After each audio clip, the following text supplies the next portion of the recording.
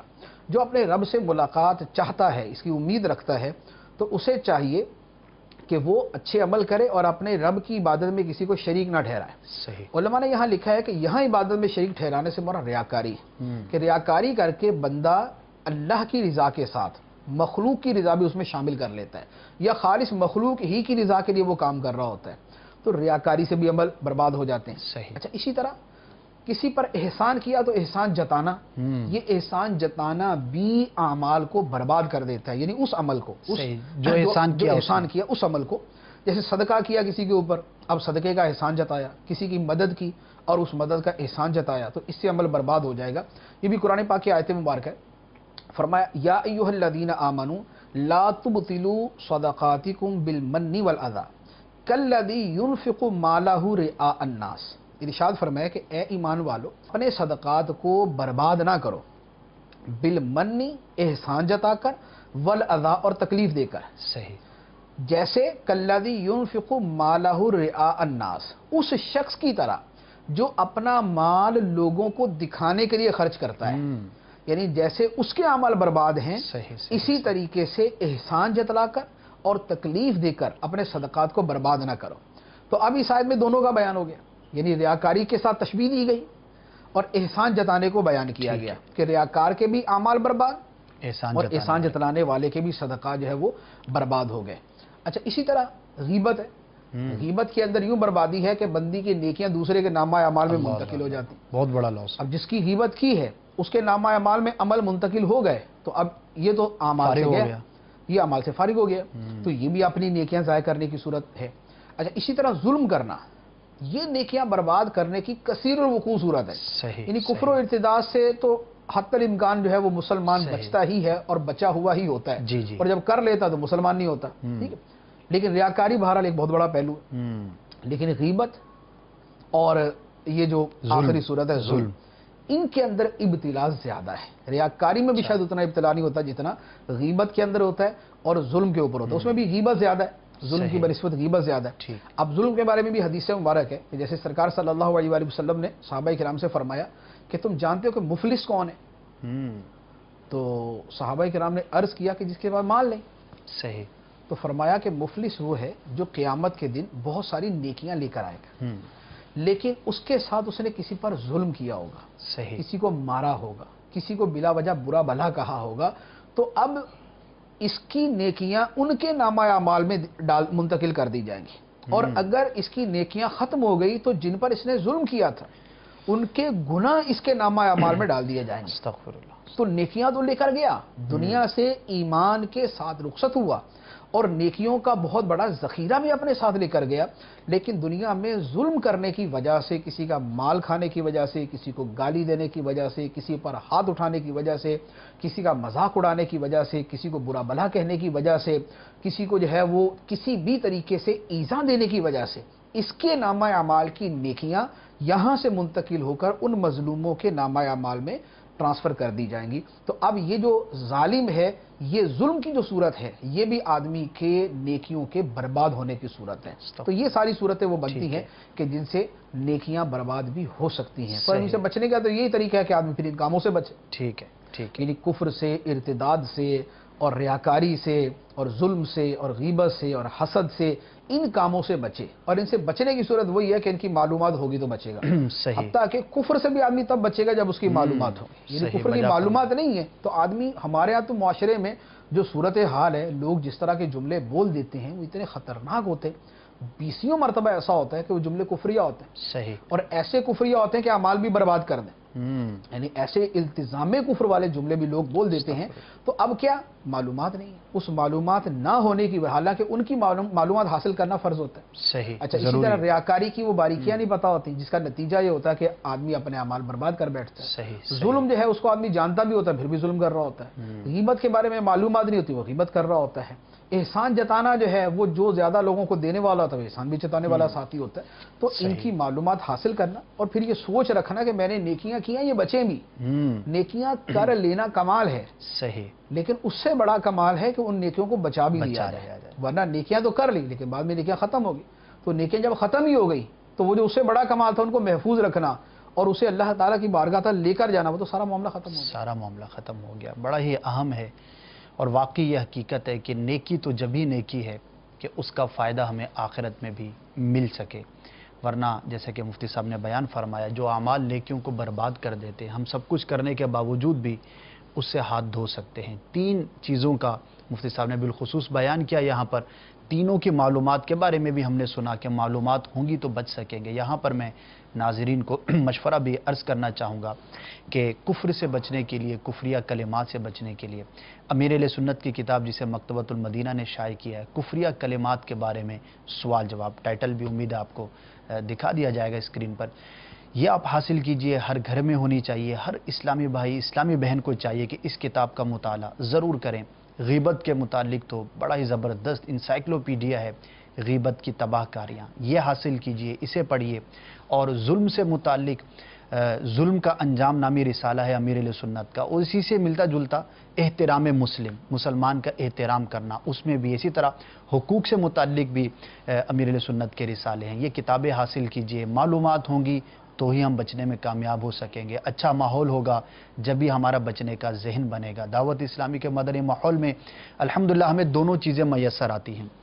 ہمیں مطالعہ کرنے کے لیے کتابیں بھی پڑھائی جاتی ہیں, بتائی جاتی ہیں, سکھایا جاتا ہے, اور عملی طور پر عمل کرنے کے لیے ہمیں مدنی قافلوں کی ترغیب ہے, اجتماعات کی ترغیب ہے. اللہ تعالی ہم سب کو نیکیاں کرنے اور نیکیوں کو بچانے کی بھی توفیق عطا فرمائے. جن کتابوں کا میں نے نام ذکر کیا ان میں سے بعض الحمدللہ انگریزی زبان میں بھی ہیں اور بھی دیگر زبانوں میں بھی ہیں, اور جو مکتبۃ المدینہ تک فزیکلی رسائی ان کی نہیں ہے, دنیا کے ایسے علاقے میں ہیں, تو دعوت اسلامی کی ویب سائٹ سے حاصل کیجئے, dawatIslami.net وزٹ کیجئے. انشاءاللہ عزوجل فری ڈاؤن لوڈنگ کے ذریعے آپ یہ کتابیں گھر بیٹھے آسانی کے ساتھ حاصل کر سکتے ہیں. بڑھتے ہیں نیکسٹ کال کی جانب اور سنتے ہیں کہ کیا سوال مفتی صاحب سے پوچھا گیا ہے. جی سنائیے. السلام علیکم. وعلیکم السلام ورحمۃ اللہ وبرکاتہ. مفتی صاحب, میرا آپ سے سوال یہ ہے، نماز بے حیائی سے روکتی ہے مگر ایسا عموماً نظر نہیں آتا، اس کی کیا وجہ ہے؟ جی مفتی صاحب، بڑا ہی ایک کامن کوشچن ہے. دونوں باتیں ہی عوام میں مشہور ہیں. یہ بھی معلوم ہے کہ نماز بے حیائی سے روکتی ہے، لیکن نماز پڑھنے کے باوجود بھی اس کے مناظر نظر آتے ہیں. کیا فرمائیں گے؟ دیکھیے، یہ جو ہے کہ نماز بے حیائی سے روکتی ہے، یہ تو قرآن پاک کی آیت مبارکہ ہے. ان الصلاۃ تنہی عن الفحشاء والمنکر، جی، کہ بے شک نماز بے حیائی اور برے کاموں سے روکتی ہے. اب یہ ہے کہ اس کا مطلب کیا ہے کہ نماز بے حیائی اور برے کاموں سے روکتی ہے، اس کا مطلب کیا ہے؟ علماء نے اس کے دو مطلب بیان کیے. جی، ایک تو یہ بیان کیا کہ اس سے مراد یہ ہے کہ نماز تمہیں یہ حکم دیتی ہے کہ تم بے حیائی اور برے کاموں سے بچو. اچھا، اس سینس کے اندر. اب تم عمل کرتے ہو یا نہیں کرتے، یہ تمہارا اپنا کام ہے. صحیح، جیسے اللہ صحیح. تعالیٰ تمہیں حکم دیتا ہے کہ بے حیائی اور برے کاموں سے بچو. صحیح. وَيَنْهَا عَنِ الْفَحْشَاءِ وَالْمُنْكَرِ وَالْبَغْيِ، اللہ تعالیٰ منع کرتا ہے، روکتا ہے بے حیائی سے اور برے کاموں سے اور سرکشی سے. تو اس طرح نماز تمہیں یہ حکم دیتی ہے. اب تم رکتے ہو یا نہیں رکتے، یہ تمہارا اپنا کام ہے. ٹھیک ہے. ایک تو اس کا معنی یہ ہے. اگر یہ معنی مراد لے تو اس کے اعتبار سے تو پھر کوئی اشکال باقی نہیں رہتا. صحیح. لیکن دوسرا معنی جو معروف ہے جی، کہ نماز میں بذات خود یہ تاثیر ہے ماشاءاللہ. کہ نماز بے حیائی اور برے کاموں سے روک دیتی ہے. کہ صحیح. ایک آدمی اگر برے کاموں کا مرتکب ہے لیکن وہ نماز پڑھتا ہے، نماز کا عادی ہے، تو یہ نماز اسے گناہوں سے دور کر دے گی. صحیح. ایک یہ مفہوم ہے. جی، اکثر مفسرین نے یہی مفہوم بیان کیا جی، کہ اور اس کا اسی یہ کے مطلب حساب سے ہے عموماً سوال کیا کہ جاتا ہے. نماز میں بذات خود یہ تاثیر ہے کہ وہ بے حیائی اور برے کاموں سے روک دیتی ہے. لیکن اس سے مراد کون سی نماز ہے؟ نماز کی دو قسمیں ہیں. اچھا. ایک وہ نماز بھی ہے جس کے بارے میں قرآن پاک کے اندر ہی ہے، منافقین کے بارے میں فرمایا وَإِذَا قَامُوا إِلَى الصَّلَاةِ قَامُوا كُسَالَىٰ يُرَاءُونَ النَّاسَ، کہ جب وہ نماز کی طرف کھڑے ہوتے ہیں تو سستی سے مرتے مرتے ہی کھڑے ہوتے ہیں. یعنی سستی سے وہ کھڑے ہوتے ہیں، کسل مندی سے کھڑے ہوتے ہیں. صحیح. اور لوگوں کو دکھاوا کرتے ہیں. یعنی نماز پڑھنی صرف اس لیے تھی کہ نہیں پڑھیں گے تو لوگ کیا بولیں گے. تو ایک وہ نماز ہے. یا ایک وہ نماز ہے کہ جس کے بارے میں فرمایا فَوَيْلٌ لِّلْمُصَلِّينَ الَّذِينَ هُمْ عَنْ صَلَاتِهِمْ سَاهُونَ الَّذِينَ هُمْ يُرَاءُونَ، کہ بربادی ہے ایسے نمازیوں کے لیے جو اپنی نمازوں سے غافل ہیں، لوگوں کو دکھاوا کرتے ہیں. تو اب ایک تو وہ نماز ہے. اچھا، دوسری وہ نماز ہے جو اس منافقت اور ریاکاری سے تو پاک ہے. ٹھیک ہے. اس منافقت اور ریاکاری سے پاک ہے، لیکن پھر اس میں آگے دو صورتیں بن جاتی. جی، اس میں ایک وہ صورت ہے کہ جو ریاکاری اور منافقت سے تو بچ گئی لیکن جو نماز کا کامل درجہ ہے اس کے مطابق نہیں ہے. جیسے صحیح. عام طور پہ لوگ نماز پڑھتے ہیں کہ جلدی جلدی میں آیا کہ وضو کیا، نماز پڑھی، نماز کے اندر خیالات پوری دنیا میں گھومتے رہے، سجدہ غفلت سے، رکوع غفلت سے، یوں نماز پڑھا کے چلے گئے. یہ لوگ فرض کے ادا کرنے والے ہیں. صحیح. ٹھیک ہے. اور ان کا اپنا کام کا چھوڑ کر آنا اور یہ نماز پڑھنا، یہ اتنا عمل اللہ کی بارگاہ میں پسندیدہ ہے ٹھیک ہے. کہ انہوں نے اپنا وقت نکالا اور یہ مشقت کوشش اٹھائی کی، ہے. تھوڑی کوشش بہت کی ہے بھی انہوں نے. لیکن یہ نماز بھی برائی اور بے حیائی سے بچانے والی نہیں. اچھا. کیونکہ نماز بے حیائی اور برائی سے وہ بچانے والی ہوگی جو قرآن کے اصل معیار پر پوری اترے گی. اب قرآن کا اصل معیار نماز کا ہے کیا؟ جی. جس کے اوپر یعنی بے پناہ فضائل بیان کیے جاتے ہیں، جس کے اوپر بہت اعلیٰ درجے کی بشارتیں دی جاتی ہیں، جن کو مقربین بارگاہ الہی قرار دیا جاتا ہے، وہ ہے جو اللہ تعالیٰ نے فرمایا قد افلح المؤمنون الذین هم فی صلاتهم خاشعون. سبحان اللہ. کہ فلاح پا گئے وہ ایمان والے جو اپنی نمازوں میں خشوع و خضوع کرتے ہیں. اب نمازوں میں خشوع و خضوع کرنے والے جو ہیں یہ وہ لوگ ہیں کہ جن کی نمازیں انہیں برائی اور بے حیائی سے بچاتی ہیں. سبحان اللہ. اچھا، اسی طریقے سے ایک تو نماز میں خشوع ہونا، ٹھیک ہے. اس کے ساتھ نمازوں پر مداومت ہونا، یعنی مستقل ہمیشہ نمازیں پڑھنا، صحیح. پابندی کے ساتھ نمازیں پڑھنا. جیسے قرآن پاک کے اندر یہ ہے والذین هم علی صلواتہم یحافظون، کہ وہ اپنی نمازوں پر محافظت کرتے ہیں. ٹھیک ہے. کہ وہ دوام کے ساتھ، ہمیشگی کے ساتھ وہ نمازیں پڑھتے ہیں. اور یہ جو خشوع کے ساتھ نماز پڑھنا اور ہمیشہ نماز پڑھنا، اس کے لیے قرآن پاک میں لفظ آتا ہے اقامت صلاۃ. اچھا. جو یہ جو فرمایا تھا نا وہ یقیمون الصلاۃ، صحیح. یا فرمایا اقیموا الصلاۃ، نماز قائم کرو. نماز قائم کرنے کا مطلب کیا ہوتا ہے؟ اقامت کا مطلب یہ ہوتا ہے کسی شے کو بالکل سیدھا کھڑا کر دینا. صحیح. اقامت کا مطلب کیا؟ اب اس میں کوئی جھول نہ ہو، کوئی ٹیڑھا پن نہ ہو، بالکل مستقیم سیدھی ہو. اور یہ وہ نماز ہوتی ہے جس میں ظاہری باطنی دونوں طرح کے آداب کا خیال رکھا جاتا ہے۔ صحیح۔ ظاہری آداب کے اندر وہ چیزیں کہ جن کا تعلق ظاہر کے ساتھ ہے، ٹھیک ہے۔ اب اس میں فرائض و واجبات تو اپنی جگہ لوازمات میں آ جاتے ہیں، وہ تو ضروریات میں سے ہیں، لیکن اس کے ساتھ بھی جو نماز کے اندر یعنی مکروہات تنزیہیہ بیان کیے جاتے ہیں، ان سے بھی آدمی اپنے آپ کو بچائے، خلاف اولا کاموں سے بھی اپنے آپ کو بچائے، تمام مستحبات کو بھی ادا کرے، جو سنن زوائد سنن غیر مؤکدہ ہیں انہیں بھی ادا کرے، صحیح۔ اور دوسری طرف جو اس کے باطنی آداب ہیں ان کو بھی پورا کریں۔ اب باطنی آداب کے اندر مین تو خشوع و خضوع ہے، اب آگے اس کی تعبیرات ہیں۔ ٹھیک ہے۔ اس کی تعبیر کے اندر یہ بھی ہے کہ اپنے آپ کو اللہ کی بارگاہ میں حاضر جانے، صحیح۔ اس میں یہ بھی ہے کہ اپنی نماز کو آخری نماز سمجھے، اس میں یہ بھی ہے کہ اپنے آپ کو اللہ کی بارگاہ میں یوں سمجھے کہ جیسے قیامت کے دن خدا کی بارگاہ میں حاضر ہو کر اس نے جواب دینا ہے، صحیح۔ ایک عظیم بادشاہ کی بارگاہ میں اس نے حاضر ہونا ہے۔ پھر اس کے لیے مختلف تعبیرات ہیں ٹھیک کہ وہ اس خشوع و خضوع کے ساتھ، اس توجہ کے ساتھ، اس محبت کے ساتھ، اس خوف کے ساتھ اللہ تعالیٰ کی عظمت اور اس کی ہیبت اور اس کے جلال کو سامنے رکھتے ہوئے نماز ادا کی جائے، یہ اس نماز کے باطنی آداب ہو جاتے ہیں۔ صحیح۔ تو وہ نماز کہ جو اقامت صلاۃ ہے کہ ظاہری اور باطنی دونوں آداب پر مشتمل ہے اور ان کی جامع ہے، وہ نماز ہے جس کے بارے میں فرمایا گیا ان الصلاۃ تنہی عن الفحشاء والمنکر، کہ بے شک نماز بے حیائی اور برے کاموں سے منع کرتی ہے، روک دیتی ہے، یعنی ایسی نماز کے اندر یہ تاثیر ہے کہ وہ نماز آدمی کو روک دے۔ صحیح۔ اب ہم جو بات کرتے ہیں کہ ہم جو دیکھتے ہیں کہ نمازی نماز پڑھتے ہیں پھر بھی لیکن گناہ وہی کرتے نمازی جو ہے وہ سود بھی کھا رہا ہوتا ہے، یعنی ادھر وہ مسجد کے اندر نماز پڑھ کے گیا، واپسی میں جا کے وہ سود کا حساب کر رہا ہوتا ہے، یہاں سے وہ نماز پڑھ کے گیا اور بعد میں جا کے وہ رشوت لے رہا ہوتا ہے۔ آپ کو بہت سارے یعنی اس شعبے کے لوگ بھی ملیں گے صحیح کہ جو نماز بھی وجہ پڑھتے ہیں فرمائیں۔ رشوت بھی لیتے ہیں اور بہت سارے گناہوں کے اندر مبتلا ہیں۔ تو وجہ یہ ہے کہ ان کی وہ نماز وہ والی اس ہے درجے ہی کی نہیں نہیں ہے۔ جو انہیں بے حیائی اور برے کاموں سے روک دے۔ اب ظاہر اچھا ہمارا تو معاملہ اس سے بھی پہلے آ جاتا ہے اچھا کہ ظاہری باطنی آداب کا بھی علم نہیں ہوتا، ٹھیک ہے۔ بلکہ آداب تو اور بھی ذرا پیچھے چلا جائے گا، ہمارے تو فرائض و واجبات کا علم کتنے لوگوں مسائل کو کے ہے، نہیں، نماز کے کتنے فرائض ہیں، نماز کی کتنی شرائط ہیں، نماز کے مفسدات کتنے ہیں جن سے نماز ٹوٹ جاتی ہے، نماز میں واجبات کتنے ہیں، نماز میں مکروہ تحریمی کون کون سے کام ہیں کہ جن کے کرنے سے نماز مکروہ تحریمی ہو جائے گی، صحیح۔ تو ان کی معلومات کتنوں کو ہے۔ تو پہلے فرائض کا علم، پھر واجبات کا علم، پھر سنن موقدہ سنن غیر موقدہ کا علم، دوسری طرف جو نماز کے نواقضات ہیں، توڑنے والی چیزیں، مکروہ تحریمی کرنے والی چیزیں، اور جو اس کے متعلقہ یعنی درجہ بدرجہ آتی ہیں، ان سب کی معلومات ہوں۔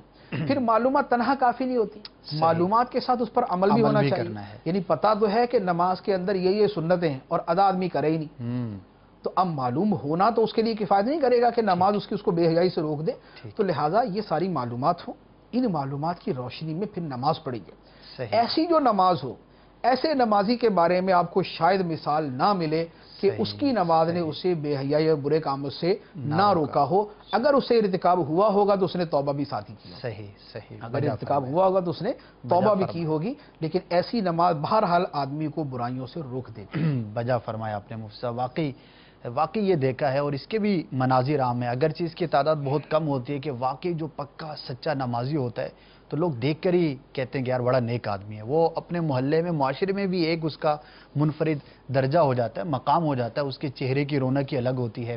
میٹھے اور پیارے اسلامی بھائیوں، نماز سب سے پہلا فرض جو مسلمان پر ہے، اس کو مکمل طور پر صحیح طور پر ادا کرنا ہمارے لیے کس قدر اہم ہے اور کون سی نماز بندے کو ہر طرح کے گناہوں سے بچا سکتی ہے، اس کی بھی وضاحت ہم نے سنی۔ یہاں پر بھی پڑھنے کی بات کہی گئی، نماز کے احکام نامی کتاب حاصل کیجئے، انگلش کے اندر لاز آف صلاح کے نام سے ہے، اس میں انشاءاللہ آپ کو یہ تمام معلومات مل جائیں گی۔ جو مسائل ہیں وہ تقریباً آپ کہہ سکتے ہیں کہ جو بھی اس کے مسائل ہیں وہ تمام کے تمام مل جائیں گے۔ مفتی صاحب، جو باطنی آپ نے چند اشارات دیے، اس پر اگر کسی کتاب کی آپ سجیشن دیں، مسائل پر تو کتابیں موجود ہیں، عموماً لوگوں کو مل بھی جاتی ہیں، میسر بھی ہوتی ہیں، لیکن جو باطنی آداب ہیں ان کی تفصیلات کسی کتاب میں اگر کوئی پڑھنا چاہے ہمارا ناظر تو کیا سجیسٹ کریں گے؟ سعادت کے اندر اس کی بہت پیاری تفصیل اچھا، موجود ہے، ماشاء احیاء العلوم کے اندر اس کی تفصیل موجود ہے۔ صحیح احیاء العلوم کی جو پہلی جلد ہے ٹھیک ہے. اسی طرح کیمے سعادت کا جو شروع کا حصہ ہے عبادات کے بارے میں، جی جی اس میں خشوع و خضوع کے حوالے سے اور نماز کے باطنی آداب کے حوالے سے تمام تر تفصیل موجود ہے. یعنی اس میں جو فقہی احکام ہے وہ تو فقہ شافعی کے مطابق ہیں، لہذا اس میں تو ہم فقہ حنفی کے اوپر عمل کریں جو حنفی ہیں. صحیح. لیکن جو آداب ہیں تو کیمہ سعادت احیاء العلوم دونوں کے اندر ہی جو آداب کا بیان ہے اس میں جیسے نماز ہے تو نماز کے باطنی آداب، زکوٰۃ ہے تو زکوٰۃ کے باطنی آداب، حج ہے تو حج کے باطنی آداب، اور اسی طرح جو ہے وہ روزہ ہے تو روزہ کے باطنی آداب، ایون کہ تلاوت قرآن ہے تو اس کے باطنی آداب، ذکر اللہ ہے تو اس کے باطنی آداب. یعنی یوں اس میں باطنی آداب کا پورا پورا چیپٹر موجود ہے کے ساتھ بیان. تو احیاء العلوم الحمدللہ چھپی موجود ہے مکتبۃ المدینہ کی، تو اس والے حصے کا مطالعہ کر اس میں یہ سارے آداب مل جائیں گے. ماشاءاللہ. جذبہ ہونا چاہیے، سب کچھ بیان کیا گیا ہے، لکھا گیا ہے، لیکن میں اور آپ کتنا پڑھتے ہیں، کتنی کوشش کرتے ہیں، یہ ڈیپینڈ کرتا ہے. اللہ تعالی ہمیں توفیق خیر عطا فرمائے. مفتی صاحب، ظاہر اور باطن کی بات چل رہی ہے، ظاہری مسائل اور باطنی آداب کی گفتگو چل رہی ہے. یہاں پر دو طرح کے لوگ ہم دیکھتے ہیں معاشرے کے اندر. ایک وہ ہوتے ہیں کہ جو ظاہری مسائل شرعیہ کے بارے میں بہت زیادہ بیان کرتے ہیں، اور بعض وہ ہوتے ہیں جو باطنی آداب کہیے، باطنی مسائل کہیے، اس کی طرف بڑے باطن کو صاف ستھرا رکھنا چاہیے، اس کے متعلق بہت زیادہ زور دیتے ہیں. دو طرح کے لوگ پائے جاتے ہیں. تو ان میں سے آپ کیا فرمائیں گے کہ صحیح کون، کہ جو ظاہری شریعت کی طرف بہت زیادہ توجہ دلانے کی کوشش کرتے ہیں، یا جو باطنی آداب کی طرف زیادہ بات کرتے ہیں؟ دیکھیں یہ تو دونوں ہی صحیح ہیں. اچھا. جو ظاہر شریعت کی طرف بلاتے ہیں وہ بھی صحیح ہیں. یعنی جیسے آپ اگر دارالفتہ میں جائیں گے تو آپ وہاں تقویٰ طہارت کے مسائل نہیں پوچھیں گے، آپ وہاں پر جو ظاہری مسائل ہے وہی پوچھتے جا کے. ٹھیک ہے. اور آپ کسی صوفیہ کرام کے پاس جائیں گے تو آپ ان سے طلاق کے مسائل نہیں پوچھیں گے، ان سے آپ باطن کے مسائل پوچھیں گے. تو یہ تو شعبے ہیں. اچھا. کہ کچھ لوگ جو ہے وہ باطنی معاملات کے اوپر زیادہ کلام کرتے ہیں اور کچھ ظاہری آداب شریعت پر زیادہ کلام کرتے ہیں. اصل کلام ان لوگوں پہ ہوتا ہے کہ جو باطن کا نام لیں اور ظاہر کا انکار کریں. اچھا. یا جو ظاہر کا نام لے اور باطن کا انکار کرے. اس طرح کے جو افراط و تفرید کا شکار لوگ ہیں وہ غلط ہیں. یعنی صرف باطن کے اوپر زور دیں کہ دل صاف ہونا چاہیے، باقی آپ بھلے نگاہیں آزاد چھوڑ دو، کان آزاد چھوڑ دو، اعضاء کو آزاد چھوڑ دو، اور حلال و حرام کی تمیز اٹھا دو، اور شریعت کے جملہ مسائل سے صرف نظر کر لو. تو صرف باطن کا نام لے کر اور دل کی پاکی کا نام لے کر صحیح یہ باتیں کرنے والے باطل ہیں. اچھا. ٹھیک ہے نا، یہ باطن کی باتیں کرنے والے باطل ہیں. ٹھیک ہے. اور جو صرف ظاہر کی بات کرے اور تصوف کا نام آتے ساتھ ہی بدگنا شروع ہو جائے، کہ تصوف کا نام ہی ان کے لیے ایک قسم کی چڑ بن جائے، صوفی کا نام ہی ان کے لیے زہر کی مانند ہونا شروع ہو جائے، تو یہ لوگ جو ہے یہ ظاہر پرست جو ہے یہ بھی باطل کے اوپر ہے.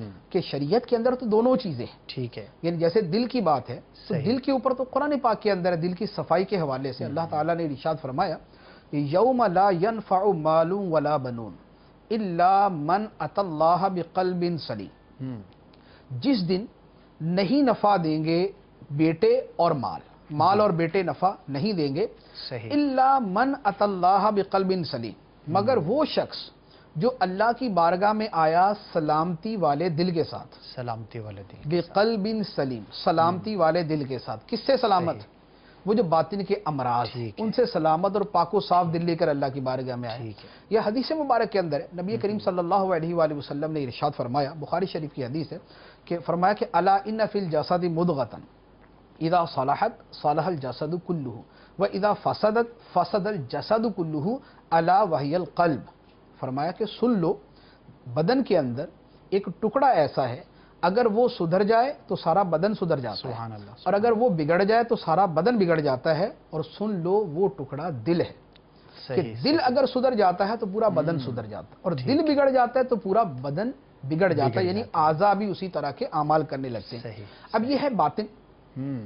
اچھا، اب ظاہر کی طرف آ جائے تو ظاہر کے اوپر بھی قرآن پاک میں جو نماز پڑھنے کا، جو روزہ رکھنے کا، جو زکوٰۃ دینے کا، جو حج کرنے کا، اور جو کاروبار کی چیزیں بیان کی ہیں، جو نکاح طلاق کی چیزیں بیان کی، یہ سب ظاہر ہے. ٹھیک ہے. یعنی ایسا نہیں ہے کہ ایک آدمی دل کی صفائی کرتا رہے یتیموں کا مال کھاتا رہے. تو اب دل کی صفائی بہت ہے اور یتیموں کا مال کھا رہا ہے، یہ کوئی دل کی صفائی نہیں ہو سکتی. اس کے اوپر تو سیدھی وعید ہے، ان الذین یاکلون اموال الیتامی ظلما انما یاکلون فی بطونہم نارا، کہ جو یتیموں کا مال ظلمن کھاتے ہیں وہ اپنے پیٹ میں آگ بھرتے ہیں. تو اس طرح یہ نمازیں ضائع کرے کہ یہ ظاہری نماز جو ہے یہ ہم نہیں پڑھیں گے، ہم دل کی نماز پڑھیں گے. تو یہ جو ہے ان کے بارے میں قرآن پاک کی آیت فخلف من بعدہم خلف اضاعوا الصلاۃ واتبعوا الشہوات فسوف یلقون غیا، کہ بنی اسرائیل میں پہلوں کے بعد ایسے ناخلف لوگ آئے، ایسے نالائق لوگ آئے کہ جنہوں نے نمازوں کو برباد کیا اور خواہشات کی پیروی کی، تو فرمایا یہ ان قریب جہنم کی وادی غی سے ملاقات کریں گے، یعنی جہنم کی ایک وادی ان کو وہی سنا دی گئی، نمازوں کے ضائع کرنے کے اوپر، خواہشات کی پیروی کرنے کے اوپر۔ بات یہ ہے کہ ہمارے دین کے اندر دونوں چیزیں ہیں، اچھا، ظاہر بھی ہے باطن بھی ہے۔ ہمارا دین ظاہر و باطن دونوں کی صفائی چاہتا ہے، ٹھیک ہے، ظاہر و باطن دونوں کی صفائی کا حکم دیتا ہے۔ قرآن پاک میں اور احادیث طیبہ میں آپ کو وہ 20 چیزیں ملیں گی جن کا تعلق آدمی کے باطن کے ساتھ ہے۔ صحیح، یعنی قرآن پاک کے اندر یہ جیسے فرمایا وَإِذَا تُلِيَتْ عَلَيْهِمْ آيَاتُهُ زَادَتْهُمْ ایمانا، کہ جب ان اہل ایمان کے سامنے قرآن کی آیتیں پڑھی جاتی ہیں تو ان کا ایمان بڑھ جاتا ہے، ان کے ایمان میں اضافہ ہو جاتا ہے۔ تو اب قرآن سن کر دل کی ایسی کیفیت ہو جانا کہ ایمان میں اضافہ ہو جائے، اس کا تعلق باطن کے ساتھ ہے۔ صحیح، یا قرآن پاک کے اندر ہی ہے اِنَّهُ لَا يُحِبُّ الْمُسْتَكْبِرِينَ، اللہ تعالیٰ تکبر کرنے والوں کو پسند نہیں کرتا۔ تو یہ تکبر باطنی مرض ہے، دل کو اس سے پاک کرنے کا فرمایا گیا۔ صحیح، یا فرمایا گیا وَمِن شَرِّ حَاسِدٍ اِذَا حَسَد، کہ حسد کرنے والے کے شر سے پناہ مانگتا ہوں جب وہ حسد کرے۔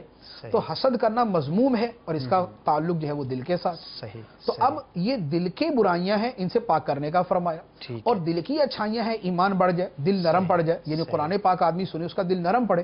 خود قرآن پاک کے اندر اللہ نزل احسن الحدیث کتابا متشابہا مثانیہ، فرمایا تقشعر منہ جلود الذین یخشون ربہم، کہ اللہ نے بہترین کتاب نازل فرمائی، بہترین بات نازل فرمائی، جو جن کی باتیں آپس میں ملتی جلتی ہیں، جن کی آیتوں کو بار بار پڑھا جاتا ہے۔ اب فرمایا تقشعر منہ جلود الذین یخشون ربہم، جو اپنے رب کی خشیت رکھتے ہیں، اپنے رب سے ڈرتے ہیں۔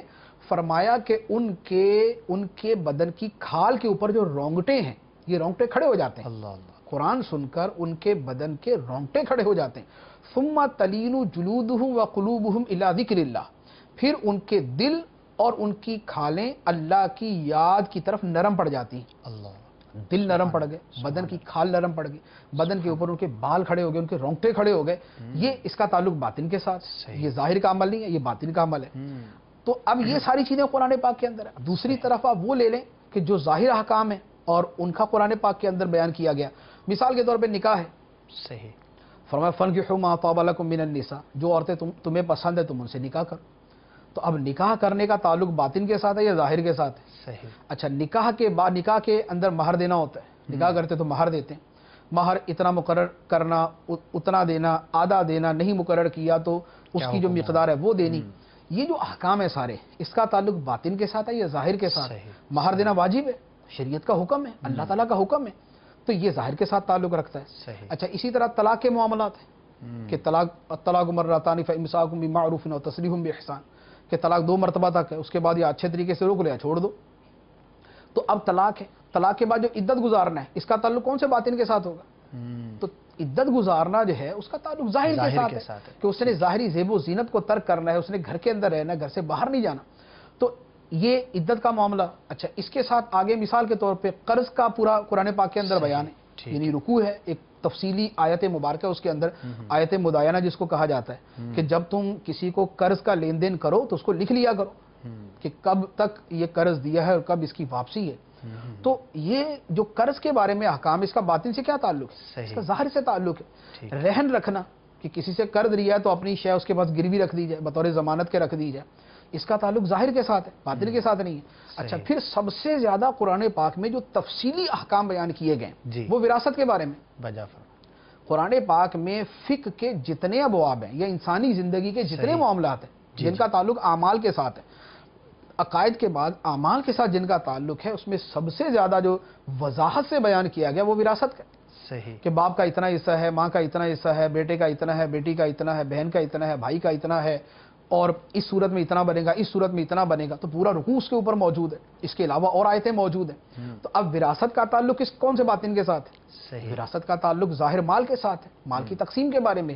تو خود قرآن پاک کا ہی اگر مطالعہ کر لیا جائے تو اسی سے یہ واضح ہو جاتا ہے کہ ظاہر و باطن دونوں کا ذکر، دونوں کے احکام، دونوں کے مسائل، دونوں کے آداب کا بیان قرآن پاک میں بھی موجود ہے، اور احادیث طیبہ کا ذخیرہ تو بہت ہی بڑا ہے۔ صحیح. یعنی قرآن پاک میں جتنی آیات و احادیث ہیں ماشاءاللہ. اس سے 10 گنا زیادہ احادیث مبارکہ صحیح. اس موضوع پر موجود ہوں گی جن کا تعلق باطن کے ساتھ بھی ہے، ظاہر کے ساتھ بھی ہے. صحیح. تو لہٰذا کامل وہ ہے جو باطن اور ظاہر دونوں کو ساتھ لے کر چلتا ہے. ہاں کسی موقع محل کی مناسبت سے کہ ایک آدمی صرف باطن کے اوپر بیان کرتا ہے، دوسرا صرف ظاہر کے اوپر بیان کرتا ہے، تو یہ اسپیشلٹیز ہو سکتی ہیں. صحیح. ایک آدمی نہیں کرتا ایک دوسری شے کے چیز اندر کا. ایکسپرٹ ہے، دوسرا دوسرے میں ایکسپرٹ ہے. ٹھیک ہے. تو دونوں یہ جو بیان کرنے والے ہیں کہ ایک ظاہر پہ بڑا زور دیتا ہے، دوسرا باطن پہ بڑا زور دیتا ہے، ان میں کوئی غلط نہیں. ٹھیک ہے. ہاں وہ کہ جو باطن پہ زور دے کے ظاہر کا انکار غلط کرے کرے. یا ظاہر پر زور دے کر باطن کا انکار کرے، یہ دونوں خود باطل ہے. صحیح صحیح. ماشاءاللہ مفتی صاحب بڑا ایک انٹرسٹنگ کوسچن اسی سے متعلق ہے. میں انشاءاللہ کرتا ہوں، جب تک کچھ میرے خیال میسیجز بھی آئے ہوئے ہیں، آپ ایک نظر دیکھ لیجئے. میرے پیارے اور میٹھے اسلامی بھائیوں، یہ ہے اسلام اور اس کا حسن. ہمارے ظاہر کو بھی سدھارنا ہے، ہمیں اپنے باطن کو بھی سنبھالنا ہے. جو بھی احکامات شرعیہ ہیں اس کے مطابق عمل کرنا ہے. دونوں طرح سے احکامات موجود ہیں، بڑی تفصیل سے موجود ہیں، اور ہر چیز کی وضاحت ہمیں علماء کرام نے بیان فرمائی ہے. اب یہ مجھ پر ڈیپینڈ کرتا ہے، یہ آپ پر منحصر ہے کہ ہم کتنی کوشش کرتے ہیں اور کتنا ہم علم حاصل کرتے ہیں اور اس کے مطابق عمل کرنے کی کوشش کرتے ہیں. دعوت اسلامی کا پیغام یہی ہے، مدنی انعامات پر عمل کرتے ہیں. آپ اس کا مطالعہ کیجئے، حاصل کیجئے، آپ کو دونوں چیزوں کا امتزاج نظر آئے گا. مسائل پر مشتمل کتابوں کا مطالعہ کرنا یہ ہماری زندگی کا حصہ ہونا چاہیے. پورا ایک نصاب بیان کیا گیا. فرض علوم سے متعلق آپ کو ترغیبات آپ تقریباً ہر دوسرے بیان کے اندر سنتے ہی رہتے ہیں. اسی طرح سے اپنے باطن کی صفائی ہے، باطنی امراض سے اپنے آپ کو بچانا ہے. بڑی ہی تفصیل کے ساتھ اس موضوع پر آپ بیانات بھی سنتے ہیں. مدنی چینل پر آپ کو پورے سلسلے بھی ان موضوعات پر پیش کیے جاتے ہیں تاکہ ہمارا ظاہر بھی اچھا ہو، ہمارا باطن بھی اچھا ہو. اللہ تعالی ہمارے ظاہر و باطن دونوں کو صاف کرنے کی توفیق عطا فرمائے. مفتی صاحب کچھ اگر میسیجز کے جوابات ہو جائیں پھر انشاءاللہ اگلے سوال کی طرف بڑھتے ہیں. ہاں اس میں ایک سوال ہے، کسی گناہ کے کام کا وسوسہ آیا جی تو کیا اس پر بھی گناہ ملے گا؟ صحیح. تو اس پر تو گناہ نہیں ملے گا. گناہ ٹھیک کا ہے. وسوسہ جو ہے ٹھیک وہ ہے. یا تو حاجز ہوتا ہے یا خاطر ہوتا ہے. ٹھیک وہ ہے. تقریباً اسی مرحلے کے اندر آتا ٹھیک ہے، ہے. یعنی یا تو وہ ایک ہم نے مرتبہ آئے گا یا تفصیل بار بار آئے گا. صحیح. تو اس کے اوپر گناہ نہیں ہے. صحیح. حدیث مبارک کے اندر بھی صراحت کے ساتھ فرمایا گیا کہ جب تک وہ اس کا تکلم نہ کرے، یعنی ایک اچھا. وسوسہ آیا، ٹھیک اب ہے. اس کو لوگوں کو وہ یوں بیان کرتا ہے کہ گویا اس نے ذہن ہی بنا لیا اس کے مطابق، تو تب اس کا گناہ ہے. ورنہ صحیح. جیسے مسئلہ پوچھنے کے لیے اپنا وسوسہ بیان کیا کہ مجھے یہ وسوسہ آیا، اس کا کیا حکم شرعی ہے، تو اس کے اوپر کوئی حکم نہیں ہے، صحیح. بلکہ وسوسے کو ایمان کی علامت قرار دیا گیا. صحیح صحیح. اچھا اس کے بعد کسی پر قضا نمازیں ہوں تو کیا وہ شخص نفل پڑھ سکتا ہے یا پہلے قضا نمازیں ادا کرے؟ صحیح. تو اس میں فقہاء کرام نے جو بیان فرمایا ہے اس میں یہ ہے کہ وہ نوافل جی کہ جن کی خاص فضیلت احادیث مبارکہ میں موجود ہے، جیسے جی. تہجد ہے، صحیح. اشراق چاشت ہے، ہم. اوابین ہیں، یا جو نماز کی سنن موقدہ یا سنن غیر موقدہ، صحیح. یہ جتنی نمازیں ہیں یہ سب ادا کرے. ٹھیک ہے. یعنی یہ نوافل بھی ادا کرے. صحیح. اور اس کے علاوہ ایک آدمی جو اپنی عادت سے اور اپنے شوق سے جدا گانا نوافل پڑھتا ہے، صحیح. کہ ایک آدمی کو شوق ہے کہ وہ رات کو سونے سے پہلے 10 نوافل پڑھتا ہے، صحیح. یا وہ مغرب کے بعد اوابین کے بعد بھی 2 نفل پڑھتا ہے، صحیح. تو وہ نوافل جو اس کی اپنی طرف سے ہیں اور جن کی بطور خاص فضیلت احادیث میں نہیں آئی، صحیح. ان نوافل کی جگہ اسے بہرحال جو ہے وہ قضا نمازیں قضا ادا نمازیں کرنی ادا چاہیے. کرنی چاہیے. تو لہذا صحیح. تہجد ہے جیسے وہ تہجد پڑھے، ٹھیک ہے. اوابین ہے وہ پڑھے، اشراق چاشت ہے وہ پڑھے.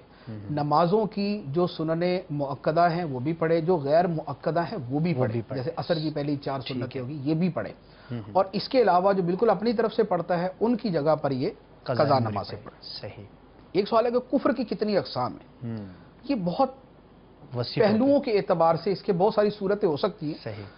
یعنی کئی ایک اس اعتبار سے تقسیم ہو سکتی ہے کہ ایک کفر وہ ہے جس کا تعلق اللہ تعالیٰ کی ذات کے ساتھ ہو، ایک وہ کفر ہو سکتا ہے جس کا تعلق انبیاء کرام علیہ السلام کے ساتھ ہو، ایک کفر جس کا تعلق آخرت کے ساتھ ہو، ایک وہ کفر جس کا تعلق فرشتوں کے ساتھ، صحیح. ایک وہ کفر جس کا تعلق جنت جہنم کے ساتھ ہو، ایک وہ کفر جس کا تعلق قرآن کے ساتھ ہو، ایک وہ کفر جس کا تعلق ضروریات دین کی جو دیگر چیزیں جو بیان کر دی ان کے علاوہ چیزوں کے ساتھ ہے. صحیح. تو اس اعتبار سے بہت ساری تقسیم ہو سکتی ٹھیک ہے.